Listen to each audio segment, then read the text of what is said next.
Hello everyone. देखिए अब next topic करते हैं हम डेरिवेशन ऑफ डिसइंटीग्रेशन और डीके इक्वेशन। ठीक है, तो देखो अभी जब हमने law of radio active disintegration किया था तो उसमें जो सिक्स्थ लॉ था वो क्या था हमारे पास कि जो रेट ऑफ डिसइंटीग्रेशन है वो डायरेक्टली प्रोपोर्शनल होता है किसके, नंबर ऑफ एटम्स के। और वहाँ से अगर आपको याद हो एक इक्वेशन आई थी हमारे पास, क्या थी वो, माइनस के d n by d t, और डायरेक्ट प्रोपोर्शनल टू किसके था, वो एन के, और डायरेक्ट प्रोपोर्शनल का साइन हटाकर हमने क्या लगाया था, एक कांस्टेंट ऑफ प्रोपोर्शनैलिटी जिसको हम क्या बोलते थे, डिसइंटीग्रेशन कांस्टेंट। और ये इक्वेशन आपके पास वहाँ से आई थी। ठीक है, अब यहाँ से हम क्या करेंगे, देखो ये डी एन यहाँ रहने देंगे और ये वाला जो एन है वो इसके नीचे आ जाएगा, और यहाँ पर हम क्या करेंगे, ये लैम्डा है और डी टी को इधर मल्टीप्लाई कर देंगे। ठीक है, और ये माइनस भी इधर ले आएंगे। क्या इतनी बात क्लियर है? अब इसकी इंटीग्रेशन कर देते हैं, integration on both sides.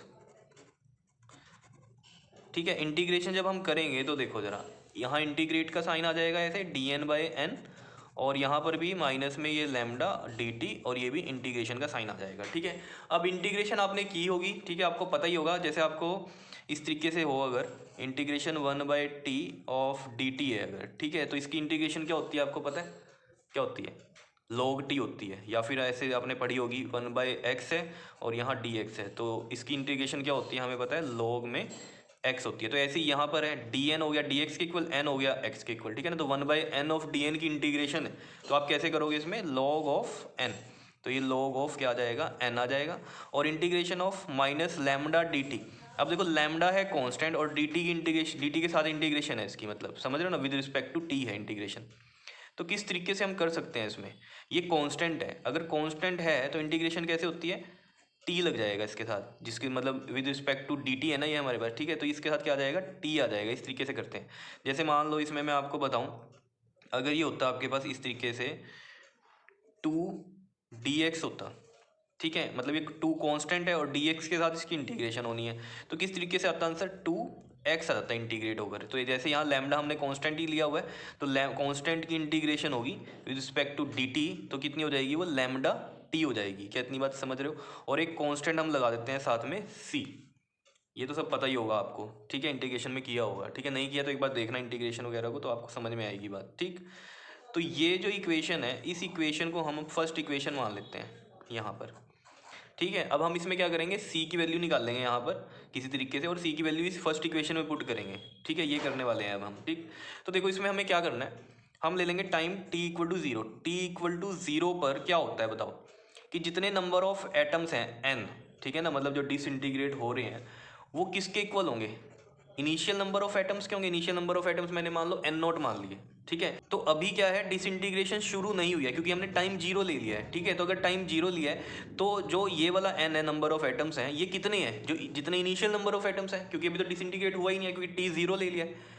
Clear है ना, डिसइंटीग्रेट होने शुरू होंगे तो टाइम भी तो बढ़ेगा ही ना, टाइम थोड़ी रुक सकता है किसी के लिए। तो t इक्वल टू जीरो का मतलब क्या है कि अभी डिसइंटीग्रेशन स्टार्ट नहीं हुई है, तो जो नंबर ऑफ एटम्स हैं वो कितने प्रेजेंट हैं, इनिशियल जितने थे उतने ही प्रेजेंट है। या आप ऐसे कह सकते हो कि डिसइंटीग्रेशन अभी शुरू होने वाली है लेकिन टाइम इक्वल टू जीरो है अभी। ठीक है, तो शुरू ही होने वाली है, तो ये नंबर ऑफ एटम्स कितने हैं हमारे, जितने इनिशियल नंबर ऑफ एटम्स हैं। ये चीज़ समझ रहे हो या नहीं, क्लियर है? अब देखो जरा, यहाँ t इक्वल टू जीरो है, तो देखो जरा अब क्या होगा आपके पास, इसको अगर हम इस इक्वेशन में पुट करें तो कितना आ जाएगा, देखो ये log n माइनस में ये lambda equal to minus lambda, और t की वैल्यू जीरो पुट कर रहे हैं हम यहाँ पर, प्लस में c, यही है। अब देखो जरा यहाँ पर, अगर ये चीज़ आपके समझ में आ रही है कि n को भी n नोट पुट करना है हमें, ठीक है ना, तो log n था, यहाँ n को हमने n नोट पुट किया कब, जब t जीरो था। समझ रहे हो इतनी बात? t टाइम पे तो कितने नंबर ऑफ एटम्स, n है, लेकिन जब t जीरो है, ठीक है ना, जब कोई टाइम ही नहीं बढ़ा, डिसइंटीग्रेशन वाला मतलब अभी स्टार्ट ही नहीं हुआ, तो ऑब्वियस सी बात है जो नंबर ऑफ एटम्स है वो कितने होंगे, इनिशियल नंबर ऑफ एटम जितने हैं, कुछ डिसइंटीग्रेट अभी हुआ ही नहीं है। समझ रहे होंगे ये सब बातें, ठीक है। तो यहाँ पर देखो अब log में ये n नोट आ गया और ये लैम्डा इंटू जीरो जीरो ही होता है और ये c आ गया, इसको सेकेंड इक्वेशन मान लो आप, ठीक है। और इस इक्वेशन को पुट कर दो आप फर्स्ट में, तो हम यहाँ लिख देते हैं put equation second in first, या फिर put the value of c in equation first, ऐसे भी आप लिख सकते हो, ठीक है। तो देखो जरा यहाँ पर अब कितना आ जाएगा ये आपके पास, log में ये n इज इक्वल टू में माइनस में लैम्डा t प्लस में c की वैल्यू कितनी आ गई यहाँ पर, log n नॉट।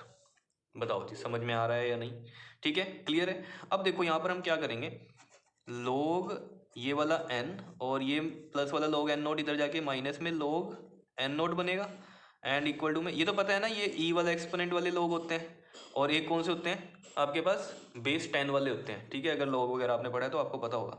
चलो इसमें यहाँ इतनी ज़रूरत नहीं है, ठीक है। एन हो गया और ये माइनस में एन नोट हो गया, और ये इधर क्या है, माइनस का लैम्डा टी है। बताओ इतनी बात क्लियर है या नहीं है। अब देखो यहाँ पर, अब आपको लोग के भी रूल्स पता होने चाहिए। देखो यहाँ पर मैं आपको बताता हूँ छोटा सा, लोग एम इंटू में होता है अगर आपके पास एन, इस तरीके से लोग एम एन अगर इस तरीके से होगा तो आप कैसे लिखते हो इसको, लोग में एम प्लस में लोग में एन, ऐसे मल्टीप्लाई वाले ऐसे लिख देते हैं। और अगर लोग में हो एम बाय एन तो इसको हम लिखते हैं लोग एम माइनस में लोग एन। अब ये जो टर्म है आपको देखो इस तरीके से दे रखी है माइनस में, तो हम इसको कैसे लिखेंगे, ऐसे डिवाइड में।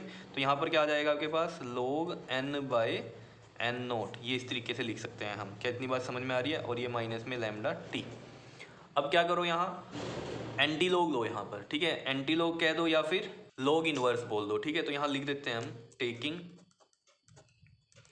टेकिंग एंटी लॉग और log inverse on both side. समझ रहे हो बात को, ठीक है। तो देखो जरा, इसका एंटी लॉग लेंगे या लॉग इनवर्स लेंगे तो ये लॉग तो कैंसिल हो जाएगा, ये बचेगा सिर्फ एन बाय एन नॉट। ऐसे अगर यहाँ लॉग इनवर्स लिखे हैं हम, ठीक है, तो ये लॉग उस लॉग इनवर्स से कैंसिल, और यहाँ पर क्या हो जाएगा आपके पास, ये लॉग इनवर्स या फिर anti log of this minus lambda T, ये क्या हो जाता है आपके पास, ई की पावर हो जाता है। क्या हो जाता है, ये एक्सपोनेंट में चला जाता है, ई की पावर माइनस में लैम्डा टी, मतलब e raise to the power कितना हो गया, ये लैम्डा टी। तो याद रखना है आपको इस तरीके से, ये इसका जब हम एंटी लॉग यहाँ लिख रहे हैं या फिर लॉग इनवर्स लिख रहे हैं ऑफ माइनस लैम्डा टी, तो वो क्या होगा आपके पास, ई की पावर माइनस में लैम्डा टी। ये चीज़ याद रखनी है आपको, क्लियर है। तो यहाँ से देखो अब आपके पास एन की वैल्यू आ जाएगी, वो कितनी हो जाएगी, एन इज इक्वल टू में एन नॉट ई की पावर माइनस लैम्डा टी। तो ये आ गए आपके पास, ठीक है। जो ये नंबर ऑफ एटम्स हैं ये कितने रह जाएंगे, एन नॉट और ये ई की पावर माइनस लैम्डा टी, मतलब ई की power minus lambda t times of n naught, क्या रह जाएंगे, एन रह जाएंगे। समझ रहे हो इतनी बात या नहीं। एन क्या है हमारे पास, नंबर ऑफ एटम्स जो डिसइंटीग्रेशन पे हो रहे हैं, और एन नोट क्या है, इनिशियल नंबर ऑफ एटम्स है डिसइंटीग्रेशन से पहले वाले। तो जो अब नंबर ऑफ एटम्स हैं वो कितने रह जाएंगे, एन नोट के ई की पावर माइनस लैम्डा टी। समझ रहे हो मतलब, ठीक है। तो ये चीज़ क्लियर हो रही है या नहीं। तो ये आपके पास आ गई डेरिवेशन ऑफ डिसइंटीग्रेशन डी के इक्वेशन। क्या इतनी बात क्लियर है या नहीं है, बताओ, कर लोगे ये, ठीक है। तो बहुत इंपॉर्टेंट है, इसको अच्छे से कर लो, ठीक है। अब नेक्स्ट हम करते हैं, वो भी बड़ा इंपॉर्टेंट टॉपिक है, हाफ लाइफ पीरियड वाला। इसको हम नेक्स्ट वीडियो में करेंगे, क्लियर। ओके जी, थैंक यू।